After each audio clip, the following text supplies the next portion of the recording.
All right. Okay, there we go. Never tells me on time.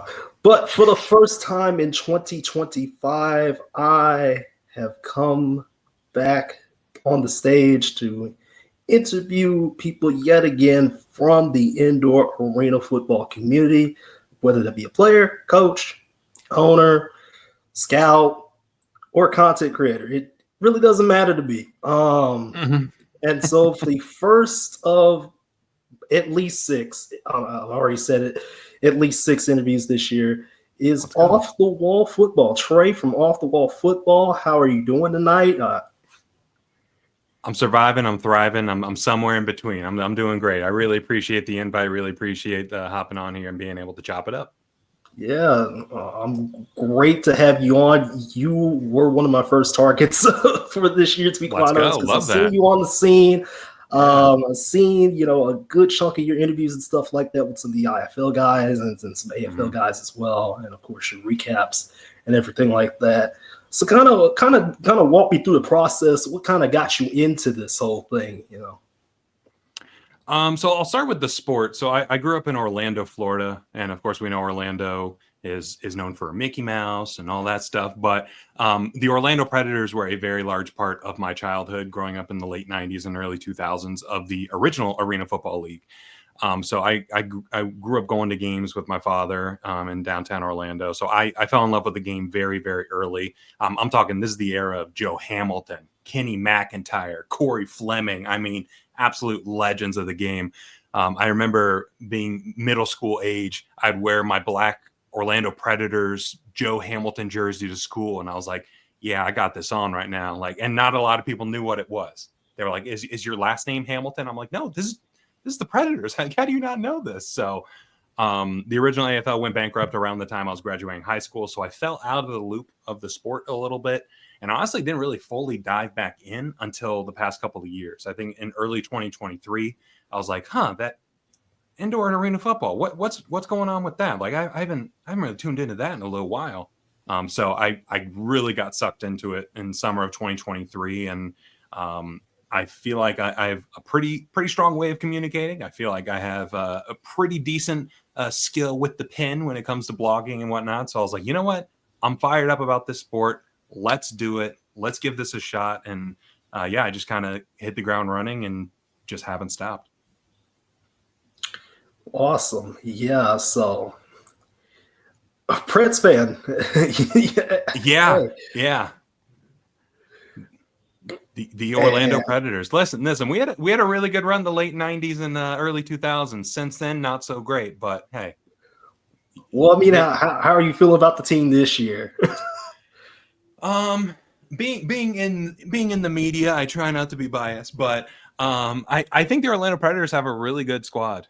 I'm a big fan of the acquisitions they've made. I think they have the best wide receiver room in arena and indoor football. Like, they just have some absurd names. Some of the names from last year are coming back, and then you get somebody like Lex Rosario from the Tulsa Oilers of the IFL coming over to Orlando. You got Andre Sale also coming over to Orlando from Tulsa. They had quite a connection. So I'm really excited for the offense of the Orlando Predators to take a jump next season. I feel like defensively they were pretty good last year, but offensively they were either white hot or as cold as ice. So I think the additions they've made, they'll look more like the Predators of old that I grew up with. Yeah, I'm not gonna lie to you. I haven't looked into any rosters yet. I'm still in NFL mode. There's still plenty of time for changes to be made. There's still plenty of time. There's still plenty of time. I'm definitely in that mode, locked in on NFL, and then I got you. Yeah, as well. So I keep it transparent. I'm not. Yeah. I'm not the best at keeping up with rosters and stuff like that. I try, but I don't. Yeah, I'm probably in the minority here, where I refresh the transaction page on the IFL website at least twice per day. I'm like, I need to know what's going on, like who's going where. So I get hyped up about all this stuff in the off season.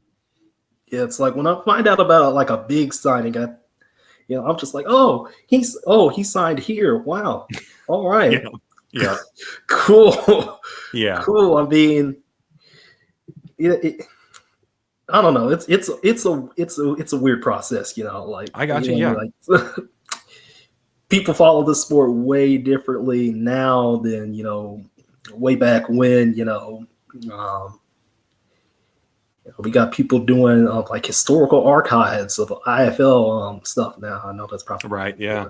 and all sorts of different things, and it's great. It's really great Right. stuff. Um, so kind of, I know you kind of, you kind of went over it a little bit earlier, but like Mhm. who? There's always a what, a why, a how, a when, a where, but who kind of got you into this thing? Who kind of maybe pulled you in? What were you watching that kind of pulled you in? You know, not just the IFL itself, but I'm talking Yeah. specific creators in the sphere that got you back into this thing. I've been listening and watching sports podcasts on a bunch like of all sizes for a long, long time now. Like, like the popular ones like the Pardon My Takes, Ryan Russillo, Titus and Tate, all those types of things. And I was honestly looking for a show that would be similar to that, but talking specifically about arena and indoor. So like talking about what's happening in the arena football world while also not being too stuffy and taking itself too seriously either. Like there's some really good shows in the world that talk about the news, but I wasn't finding anything that really scratched the itch of like what I would want if I was seeking out a podcast that was about this specific niche. So I thought if I can't find it, why not create it? So like bring it to fruition. So like I said, I feel like I'm a decent writer, pretty good talker, and somewhat charismatic. So I just decided to give it a go. And along the way, I've discovered different content creators in the space, and have had the opportunity to connect with folks and um, talk things over. Got some collaborations coming in the future on some things. Joining Big Boy Sports here, so it's been a fun journey along the way, kind of discovering the world around me as because I honestly dove in blind to this, and I was like, I'm not familiar with with the ecosystem that I'm currently just planted myself in. So it's been a lot of learning and a lot of trial and error. Gotcha. So like what kind of style is your show specifically? Like, how do you structure it? How do you, put it together? How do you make it all work into what it is today? Yeah, so during the season and off season are two different shows, that which obviously makes a ton of sense. Off season, I focus a little bit more on interviews with individual players and getting to know their background and their football story. Like I think the journey that a lot of these guys go through and the adversity they face, it's really it deserves a platform for those stories to be told. So being able to just have a conversation with some of these guys and be able to talk through some of the hurdles that some of these people have faced, and they're fighting, scratching, and clawing for that next opportunity to progress their football careers. It's just so inspiring to me to be able to hear some of those stories. So in the off season, which we're in now, typically focus on a little more interview, get to know the player, get to know the person underneath the shoulder pad, so to speak, and then just highlight some of those like big off-season news things that are coming out, like when the schedule dropped, talk about that for a little bit. When a TV deal for the AF1 or streaming deal for AF1 eventually gets announced, we'll talk about that. IFL ever decides to announce what they're talking about with their streaming, we'll talk about that. So we'll highlight some of the big points, talk about some things that are that I think stand out to me and could be a big deal down the road. But during the season, I might do some interviews here or there, but it's really breaking down game by game, getting into the nitty gritty, not spending too much time on it, but spending enough time to be like, hey, if you miss this game, here's what you need to know. This team stinks. This team rocks. This team is going to be very good. This team's going to be very bad. And then talking about it like how people talk about games to each other. And I'm also a big fan of sports betting and sports gambling too. So when the IFL had the spreads and the overs and the totals, I was like, yes, I'm all the way in. So that just added another layer to it for me. So Yeah, well, I used to be into that. I got out of that at the end of last year. It was too yeah, much for me. It was too it's much. a lot. So It's a I lot. was Yeah. losing a little bit too much money. Huh. It was a little bit too much money betting on players specifically. Yeah. So Right. Yeah. That'll do it. So yeah, I was like, no, not doing this no more. Not anymore, man. Not anymore. Can't do this. Can't lose any more money on these players. Speaking of interviews, what was like the best interview you think you've done so far, in your journey? There's a couple of them that stand out. Well, I will say all of them are great. No, I think the very first one is probably one of my favorites. It was with Justin Rankin. He was the very first interview I ever did, and I started following him on socials probably a couple months before I recorded my first podcast, and I was just trying to figure out what this was going to be. Like, I didn't know if this was just going to be a blog, just a trolling Twitter account. Like, I didn't know what this was going to be. And so I kind of followed him and had some back and forth with him on certain things. And he was the first person that came to mind. I reached out to him. I think he actually went live on Twitch one time. And I hopped in the comments. I was like, dude, I would love to talk to you and interview you. He's like, yeah, absolutely. Let's do that. So Justin Rankin, obviously an absolute monster in the IFL in 2023 with Bay Area, and played really well in 2024. And then he just exploded onto the scene in the CFL with the Edmonton Elks. So it's really awesome to see his career take off. I'm not taking any credit for that. But thanks to him, I was able to get some momentum and start to book more and more interviews because he gave me a little bit of credibility. Justin Rankin led to Trey Harvey from the Tulsa Oilers. Trey Harvey led to Malik Duncan from the Quad City Steamwheelers, which led to Jared Harrington. And so it really got some momentum going in the right direction for me, and honestly put some courage and self-belief in myself that I could do this. So he was really great. But I think the best overall interview that I've done is with Cedric Walker, who's the Billings Outlaws head coach. And he was a phenomenal defensive back in the 90s original AFL. Getting to pick his brain about playing in the original AFL, coaching through the debacle that was 2024, and hearing stories about his playing days. He's just an absolute legend, and he was such a fun interview. I ended up talking to him for like an hour. Like it didn't feel like it. It felt like 15 minutes. So he was a blast. So those two stand out to me. Okay. What kind of future plans are you having, for your channel? What kind of future plans are you having? Yeah, I'm always down to try new things and experiment with different content styles. We're gonna keep doing the weekly Off the Wall show, and the Turf Tapes has been a really cool thing that we launched recently, where we do like I was just about to ask you about that. To ask you. The Turf Tapes has been really fun and getting some really positive momentum with those. But I think I want to get into writing a little bit more, so get into the blog game a little bit heavier.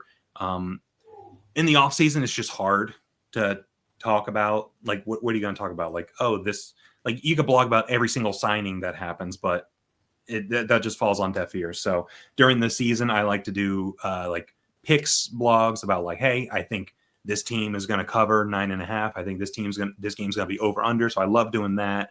I love doing recaps. So I'll probably dive into that a little bit heavier. And but I've begun to start like this kind of side project in the blog sphere, so to speak. I'm really interested in learning more about the off the field lives of players, specifically with their jobs outside of football. So these players, they don't get paid very much money to play. It's a passion for them. So they have everyday hustles outside of football to help them make a living. Like, I know some folks are financial advisors, some folks are personal trainers, small business owners. And everybody does things their own way, and I'm just fascinated to learn more about that. So that's a little sneak peek of something that we got coming to Off the Wall. You heard it here on Big Boy Sports first, but I think as I continue to build the platform and following, I want to be able to shine a light on some of those things that those players are doing, and be able to put them on a little bit of a pedestal. Gotcha. Let me talk about your Twitter real quick, because you got into a little bit of beef with the Nashville Cats for a second. So I kind of wanted to figure out the story behind that, because I found it kind of funny, because you did say your Twitter is kind of a little bit of a troll account in some ways. I've seen the reoccurring joke of of, like a lopsided NFL game, and then, oh, well, this team needs to be relegated, and you come in with Uh-huh. and it's funny. It's always funny every single time I Listen, see it. listen, you can't take yourself too seriously, and like I said, I want to be able to find the humor in some things, and there's a lot of folks out there that trash talk the arena football world, and so I take it as it's my moral responsibility to defend the honor of arena football and indoor football against those guys that say those things. But speaking on the Nashville Cats thing, I don't have any ill will towards the Nashville Cats. I will say they came at me a little bit. So I was like, look, if you're going to come at me, I'll come at you. So yeah, they mentioned something about me being out of the loop when it comes to arena football. And I personally think that's a little crazy to say to one of the only consistent content creators in the arena football space over the past 4 or 5 months. So I was like, you know what? Let's have some fun here. Let's poke them back. So it was a fun little back and forth. And I actually plan on going to a couple Nashville Cats games this year. So we'll see if they have a picture of me printed out and saying, "Do not let this man in the building." Well, I don't know. We'll see how that works. Oh my gosh. No, I think they're going to let you in. I think so too. Yeah, so. I guess kind of, it's kind of really kind of ignore the background noise. There is some background noise. I guess to kind of really kind of, top this off in a nice little bow, because I thought I was going to have way more questions, but I don't really have any more. You are welcome to invite me on the Turf Tapes at any time, man. That is okay. I'm definitely down to join and chat it up with you for a couple hours, talking about a different game, and you can kind of get to know me a little bit more on there. Right? Yeah. For however long, whatever game you choose, I can't choose a game because, a good one. My story has been, I was out of the loop for a while. Also, I was similar to you. I was out of the loop for a while, came back, 2019, came back into the sphere in 2019 and have been rocking and rolling ever since then. So that's kind of my story in a nutshell. Did you start Big Boy Sports around that same time, or? It was the year before that, so it was kind of a channel, where it was not as focused as it is now. Now I'm focused. I got you. Yeah. Now I'm focused on posting, my food on there, and of course, it's just sports in general. So right, yeah. Except for a couple things, but what else are you? Okay, I guess there is another question there. What other sports are you a fan of? What else tickles your fancy? Well, I love all forms of football. So obviously the outdoor game, both college, NFL, big fans of those. Hockey, big hockey guy. Hey, that's what's up, though. Yeah, I growing up in Florida, I've been a Tampa Bay Lightning fan for a very long time. So being able to be a part of this run that they've been on over the past 10 years or so has been fun. But being from Orlando, I don't really like basketball just because the Orlando Magic have made me sad for the majority of my adult life. But they're pretty good squad this year, so I'm interested to see what they do. But yeah, if there's a sport on, I'll watch it.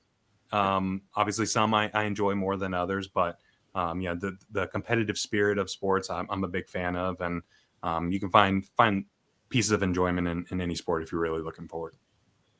Yeah, absolutely. So where can people find you? I mean, I know, before we kind of, really wrap this up and everything, I know we had like at least one conversation in the past, but you didn't recognize my PFP.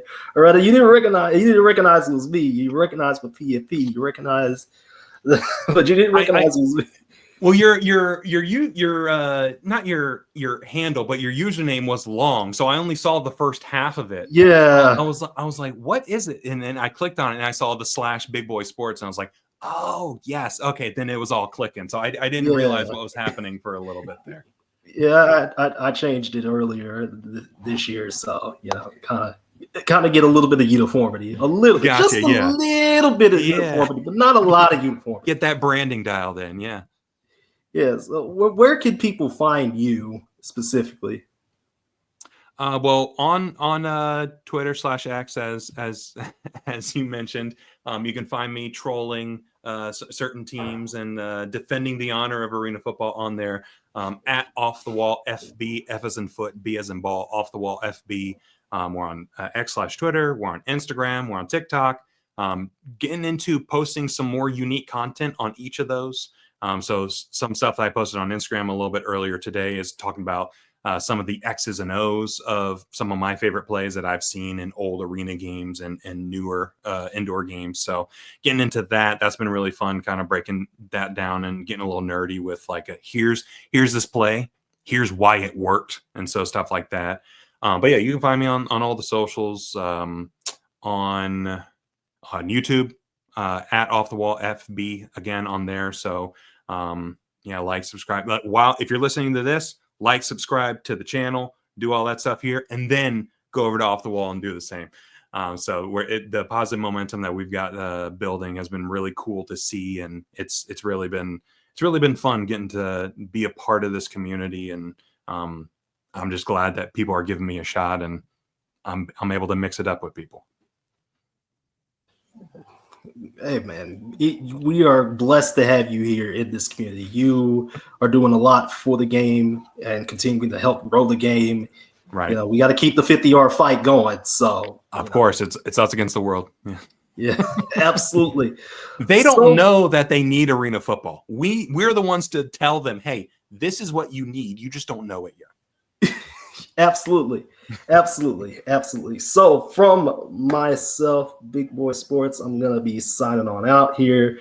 And of course, Trey from Off the Wall, he's also signing out because, he's had a busy day. He told me he had an interview an hour before this one. So, yep. Content never sleeps. No, it does not. So, again, join me on the road, not on the road. The national championship, the CFP national championship is next week. So, that's when I'll be posting yet again. And from me to all y'all, hope y'all enjoy this interview. I have more coming, in the near future, next couple weeks.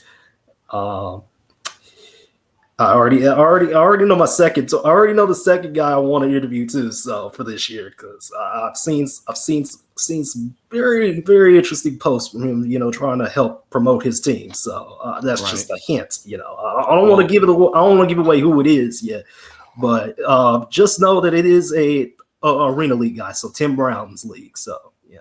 Okay. Yeah. Very cool. Well, good luck to whoever goes second. Good luck following this, because this is a good one.